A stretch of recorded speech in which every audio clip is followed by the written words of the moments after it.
Hey there, and welcome to Crushing with Abby O. I'm your host, Abby O'Sullivan. This podcast is inspired by over 10 years in the beauty industry and the stories shared between a beauty professional and her clients.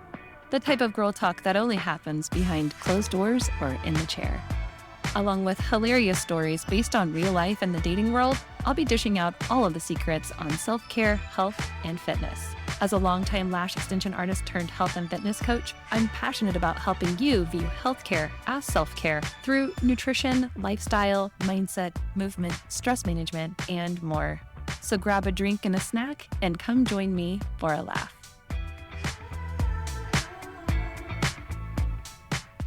Welcome back to another episode of Crushing with Abby O. In today's episode, I'm going to share the story of my first boyfriend. It's a heartwarming story of a bad boy and a very naive young girl who gave him one too many chances. Let's begin. Let me take you back to teenage Abby, who did not have boyfriends growing up.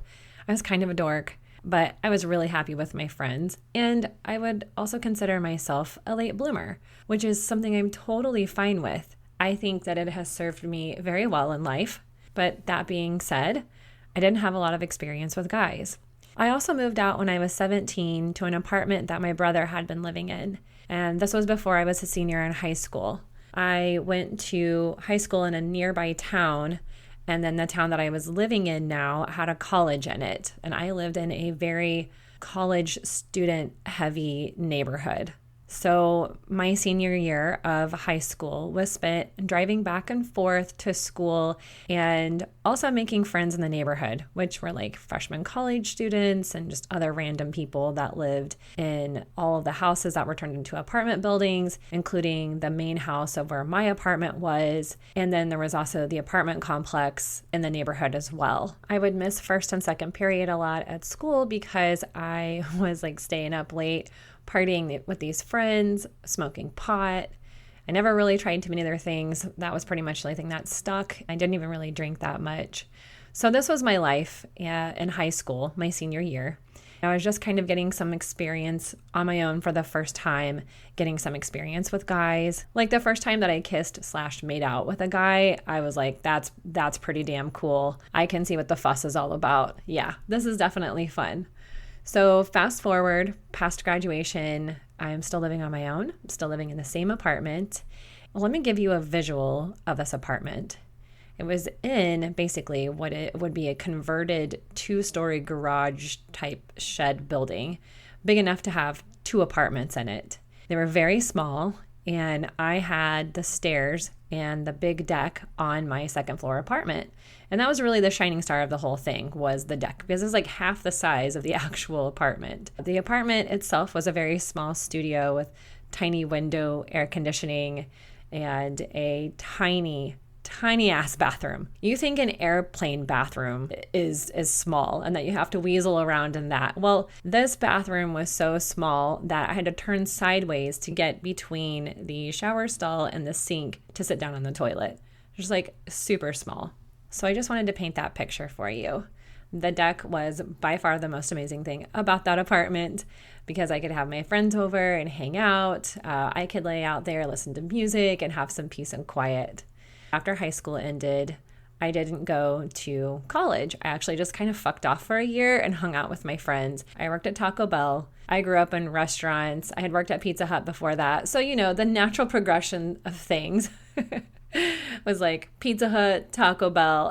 I was a kid living on their own. And then when I went to college, like, cool, I get food for free a lot.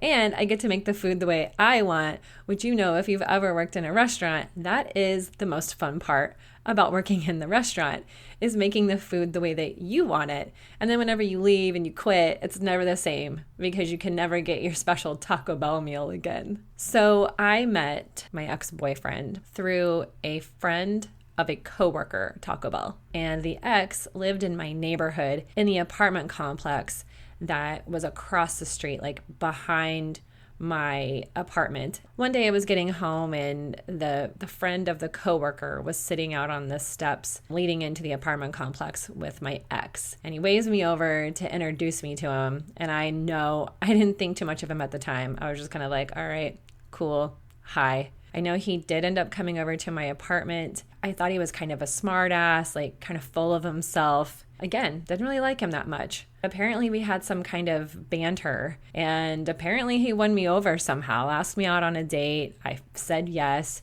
He had some swag. Maybe I just thought, all of it was just his confidence was appealing or something. He did take me to the mall and buy me some clothes at some point. Maybe that was the thing, that's something that my dad would do for his kids when he came to town to visit. So maybe I was just like, that's a way of showing love. So you must like me if you're going to do that for me. And again, I'm young. I'm like 17, 18.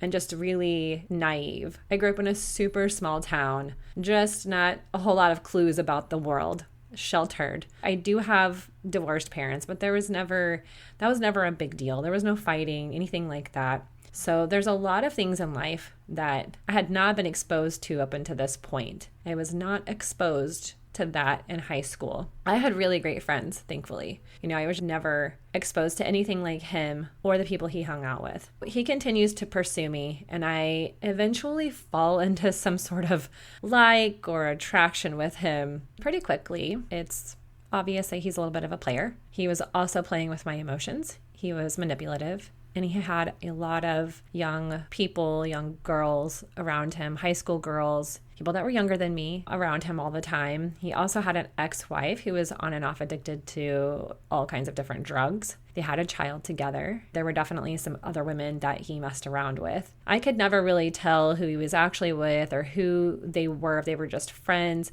because there were always people in his apartment. They were either hanging out with him or his younger brother or both. Couldn't really ever tell. Even through all of those other things, I still needed the validation of his attention. Side note, who remembers Miss Cleo? Who remembers the infomercial psychic Miss Cleo? You could call her and she would tell you like whatever it was that you needed to know. After some, I don't know, emotional event with him, I called Miss Cleo. I called Miss Cleo. I am a little embarrassed to admit this, I have to say. I called Miss Cleo and I did not speak to her, of course. I spoke to some other lady who was basically, it was like talking to a good friend. I don't know if my good friends would have told me to do what I ended up doing, but I paid this lady a lot of money to tell me to make him a really nice care basket and give it to him, which I did. And I don't even remember how that was even received.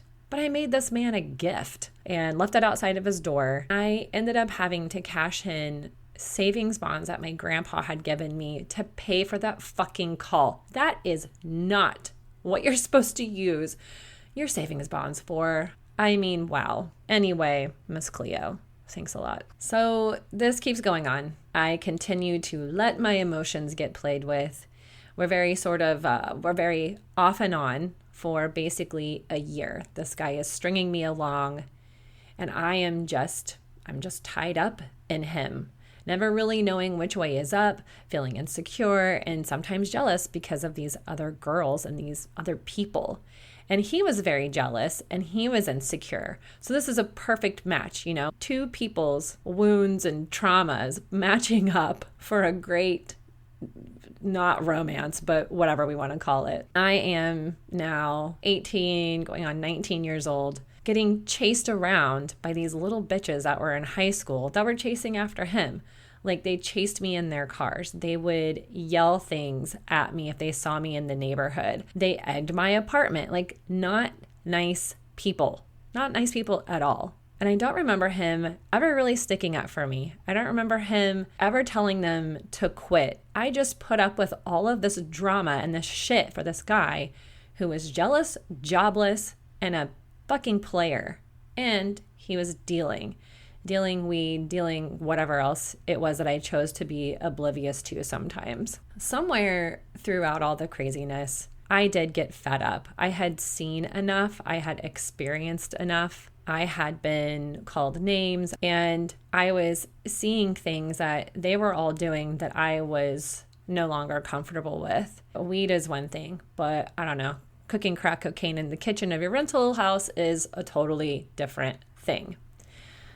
One time I went over to this rental house that they were living in over a summer. I never smoked crack. It's not my jam. I had enough sense to not do that. In the back of the house, there was this very small room, just like a small playroom, not really big enough for anything, but there was a very small bed and a little bit of floor space. I don't really know what happened, but I do remember standing there having one of those kind of like out of body, very sober experiences, because he and this lady were on the floor digging in the carpet on their hands and knees with like their faces 5 inches from the floor, looking for a crack rock that they had dropped, supposedly, because I was looking and I didn't see a damn thing. And I think to myself, like, Jesus, these motherfuckers are so fucking high. They don't even know that there's nothing there. There's nothing there.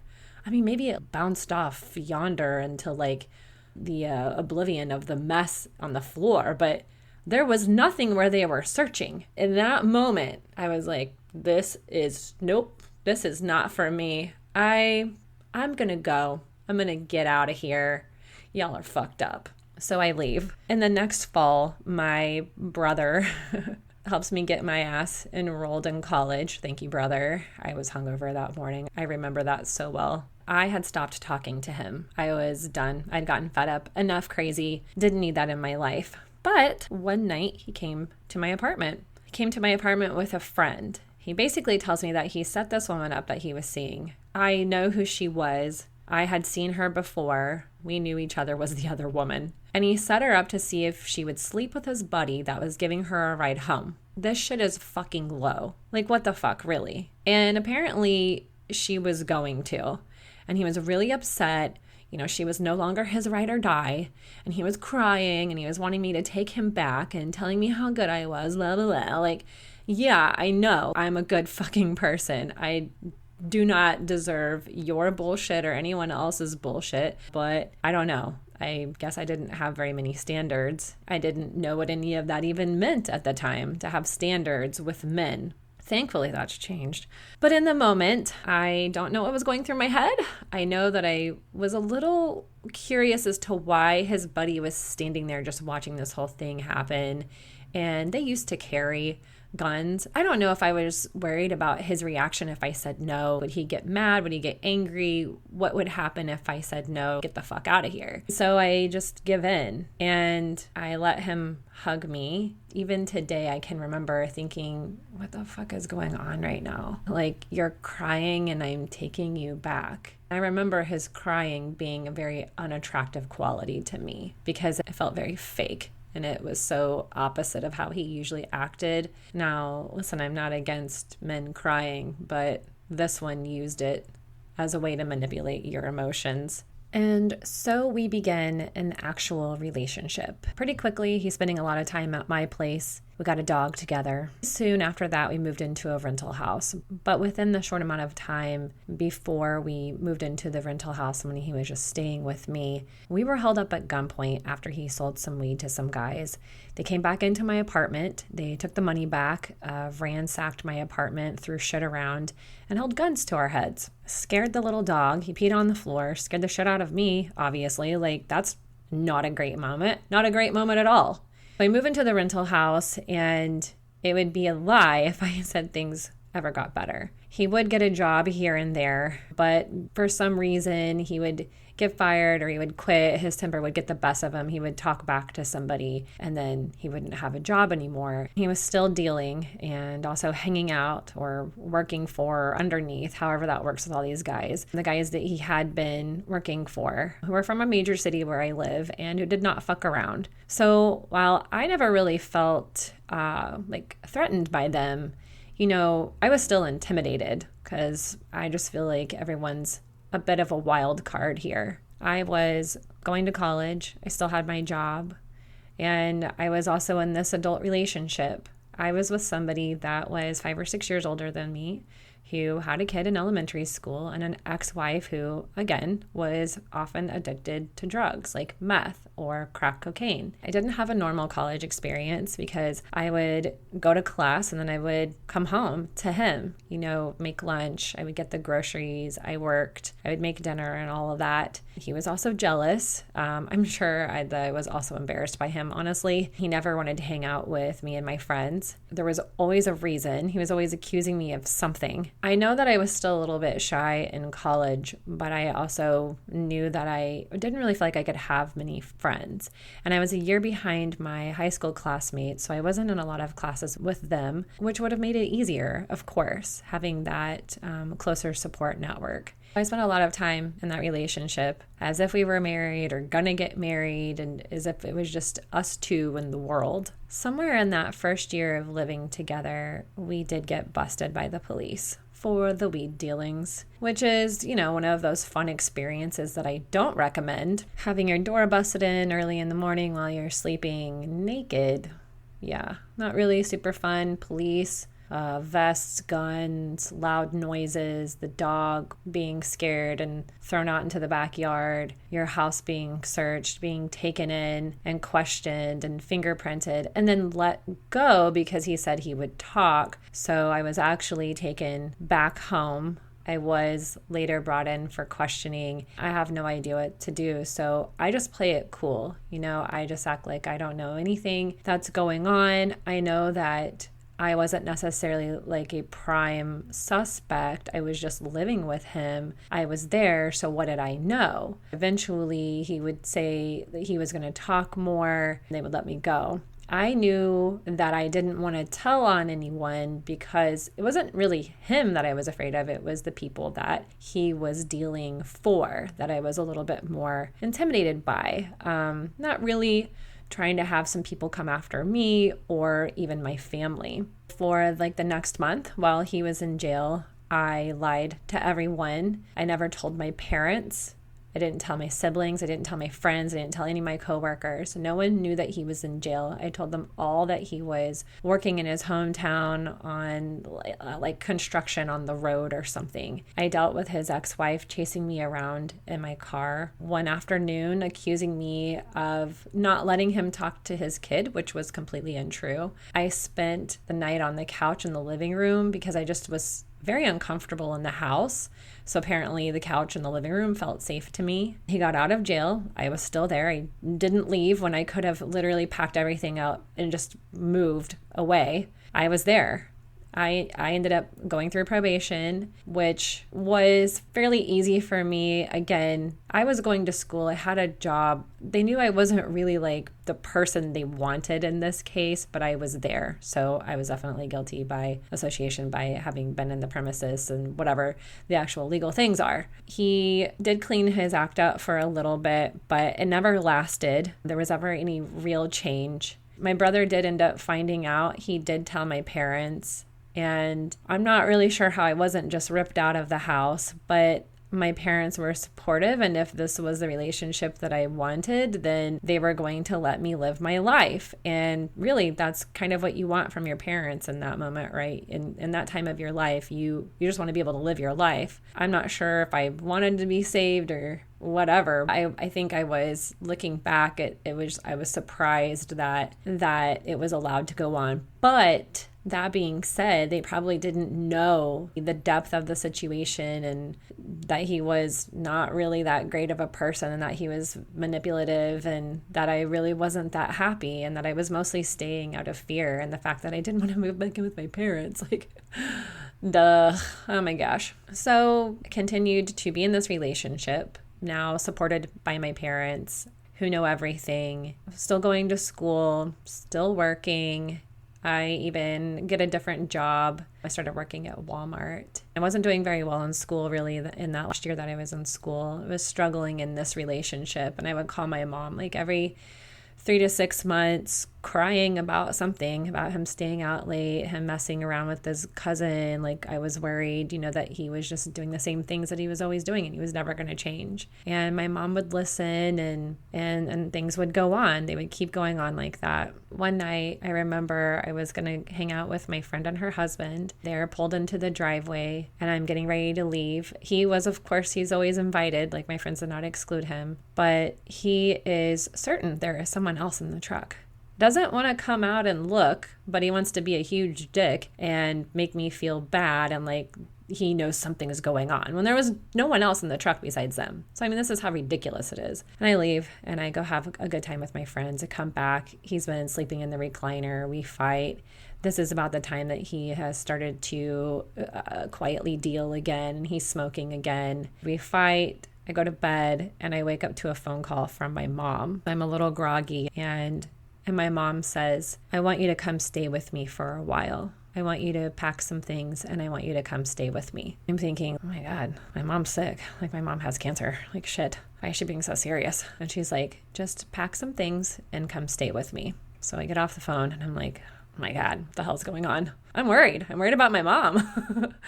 So I start packing some things. Not really sure, in my head, I'm just really confused and he's asking me questions like, what's going on? What's this about? And I don't even know.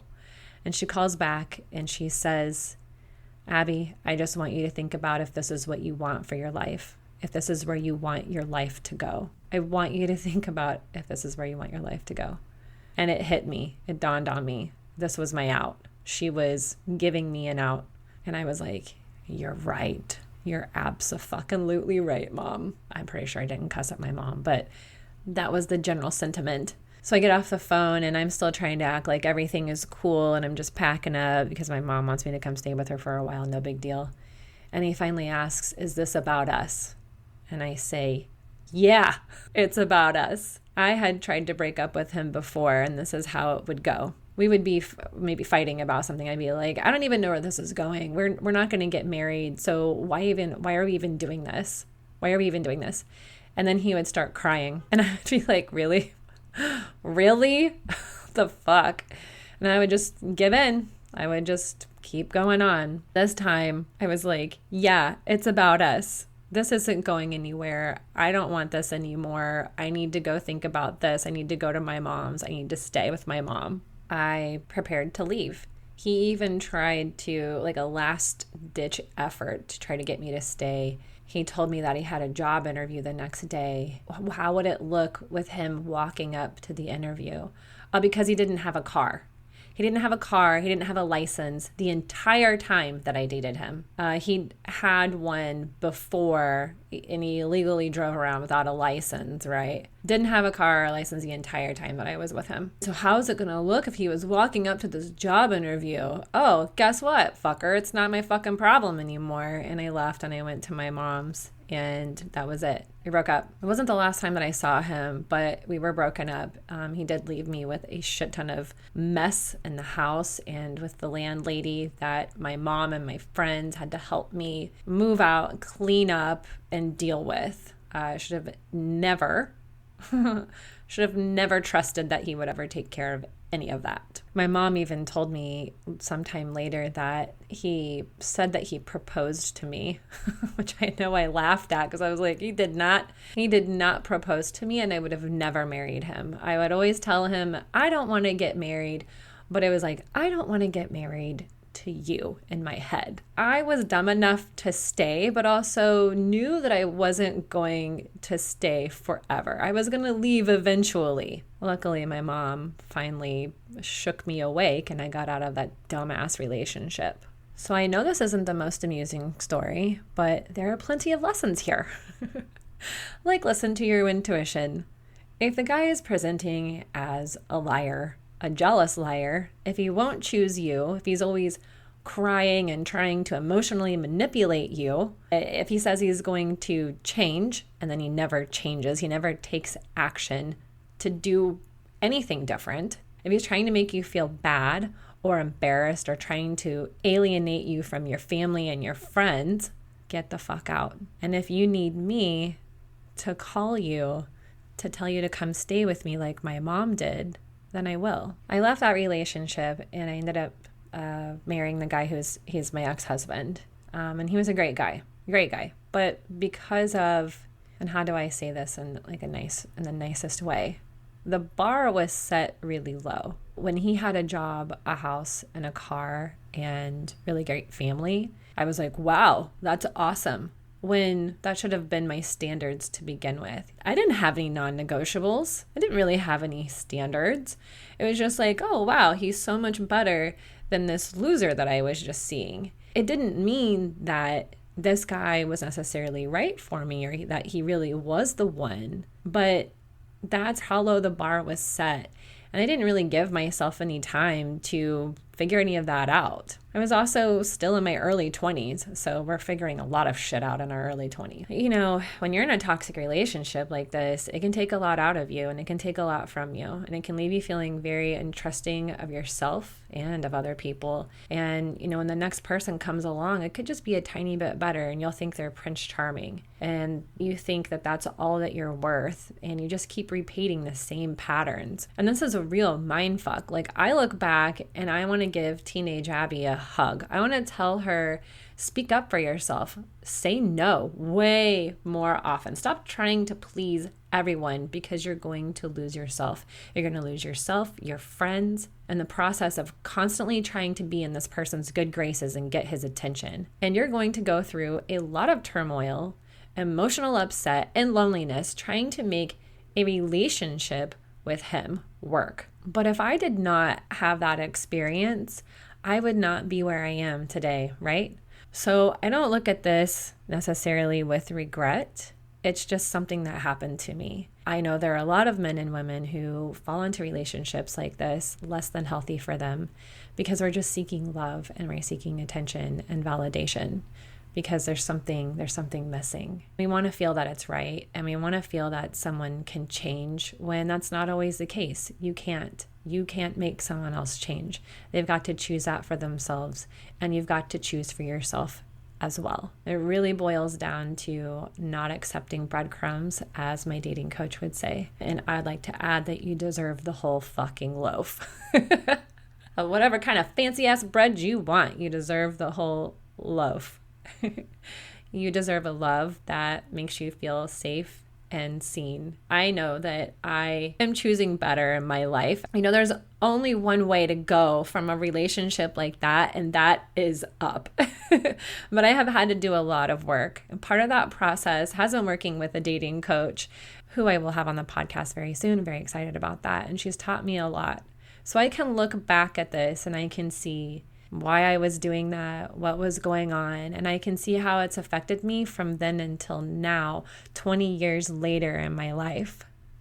So if you're looking for a change, if you're looking to level up, and you want to start with your health, I would love to chat with you and see how I can help. You can find information on my nutrition and health coaching program via my website that is in the show notes. My hope is that you develop a stronger relationship with yourself by working on your health and your mindset, and that you're then less inclined to take any bullshit from some loser dude. And I want to thank you for tuning in and listening to this really personal story. It's a wild story that I really haven't shared with many people over the years. It is something that I know that I've carried stories around for a while, but I just thank you for being here. And I hope you tune into next week's episode where we're going to talk about how to get the best sleep of your life. I'll talk to you soon. Thank you for tuning into the Crushing with Avio podcast. I hope you enjoyed today's episode. If you did, go ahead and subscribe or follow. And please leave a 5-star review while you're there. Share this podcast with any of your girl or guy friends that you know could use an extra laugh once a week. You can also find me on Instagram at abio.fit. That's ABBYO.fit. Talk soon.